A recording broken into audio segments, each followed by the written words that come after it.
يصلون على النبي يا أيها الذين آمنوا صلوا عليه وسلموا تسليما اللهم صل على سيدنا مولانا محمد وعلى آل سيدنا مولانا محمد صل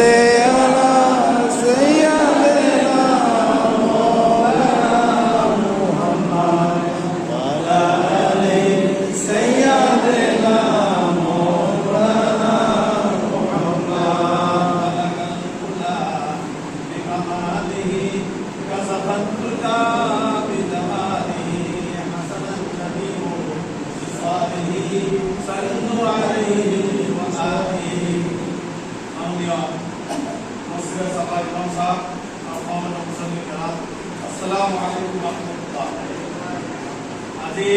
মহাপ্ৰম মাহৰ 10 তাৰিখ হিজৰী কিমান আমি সেই সম্পৰ্কে জানো যদি কোৱা হয় ইংৰাজী চন কি 2020 হ'ব পাৰে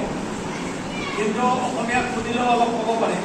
কিন্তু আলতী মাহ হিজৰী মাহ চন কোনটো সেইটো নক'ব কিন্তু আমি মুছলমান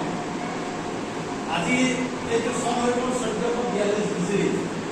হিজৰী কেতিয়া আৰম্ভ হ'ল যেতিয়া হযৰত সাল্লাল্লাহু আলাইহি ওয়াসাল্লামে মক্কাৰ পৰা কুৰাইশ তাৰ আৰববাসীসকলৰ অত্যাচাৰত থাকিব নোৱাৰি আল্লাহৰ হুকুমত তেখেতে মক্কাৰ পৰা মদিনালৈ যিটো হিজৰত কৰিলে সেই বছৰটোকে হিজৰী বুলি কয় সেই তেতিয়াৰ পৰা হিজৰী চন আৰম্ভ হ'ল আজি আমাৰ কিমান হিজৰী হ'ল 1442 হিজৰী এই 1442 হিজৰী 1400 বছৰৰ পিছত কি হ'ব সেয়া সম্পৰ্কে আল্লাহ ৰসুলে কৈ গৈছে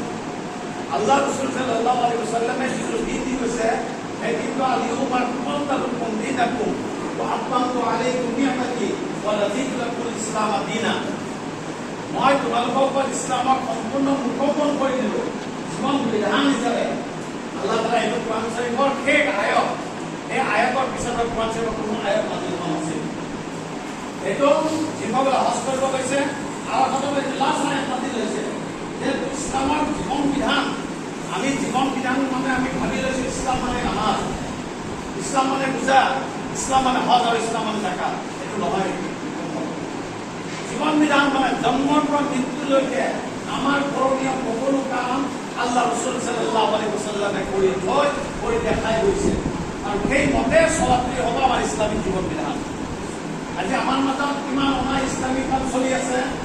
সেই সম্পৰ্কে আমি উদাসীন হৈ আছো আজি আমাৰ মুছলিম সমাজ মুছলমানতকৈ তলত গুচি গৈছে বহুত দাড়ি কাটি লৈছো হাতি ল'লো মুছলমান টুপি পিন্ধি ল'লো মুছলমান